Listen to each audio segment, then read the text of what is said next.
ഇതാണ് മെനിസ്കസിന്റെ final and important part. അതുകൊണ്ട് തന്നെ ഇതാരും സ്കിപ്പ് ചെയ്യാതെ കാണണം. ഇതിൽ മെനിസ്കസിന് എന്തൊക്കെ ടൈപ്സ് ഇഞ്ചുറീസ് ഉണ്ടെന്നും ഏതൊക്കെ ഇഞ്ചുറീസ് വന്നാലാണ് തനിയെ ഹീലാവുക എന്നുള്ളതാണ് പറയാൻ പോകുന്നത്. അതിനു മുൻപ് നമ്മൾ ഒരു കാര്യം അറിഞ്ഞിരിക്കണം. മെനിസ്കസിന്റെ ഔട്ടർ സൈഡിൽ ബ്ലഡ് സപ്ലൈ നല്ലതുപോലെ ഉണ്ട്. ഇതിനെ റെഡ് സോൺ എന്നാണ് പറയുന്നത്. ഇവിടെ വരുന്ന സ്മോൾ ആൻഡ് സ്റ്റേബിൾ ടയേഴ്സ് തനിയെ ഹീലാവാൻ ചാൻസസ് ഉണ്ട്. ബട്ട് ഇന്നർ സൈഡിൽ ബ്ലഡ് സപ്ലൈ നല്ല പോലെ കുറവാണ്. അതിനെ നമ്മൾ വൈറ്റ് സോൺ എന്നാണ് പറയുന്നത്. അതുകൊണ്ട് തന്നെ ഇവിടെ വരുന്ന ടയേഴ്സ് ഹീലാവാൻ ചാൻസസ് വളരെ കുറവാണ്. മെയിനായി മെനിസ്കസിന് 6 ടൈപ്സ് ടയേഴ്സ് ആണുള്ളത്. അതിൽ ഫസ്റ്റ് വൺ ലോങ്ങിറ്റ്യൂഡിനൽ ടയർ.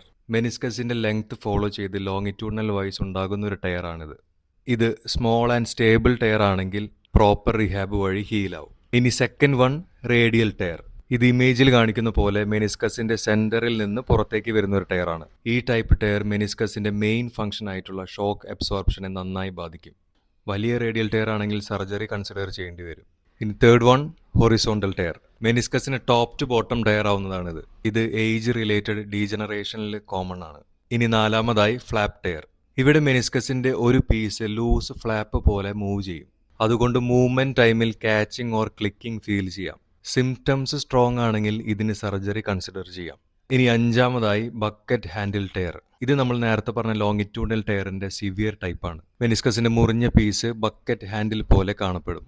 അതുകൊണ്ട് തന്നെ മുട്ട് ലോക്ക് ആവാനും സ്ട്രെയിറ്റ് ആക്കാതിരിക്കാൻ പറ്റാനും ചാൻസസ് ഉണ്ട്. ഈ ടൈപ്പിൽ സർജറി കൺസിഡർ ചെയ്യാം.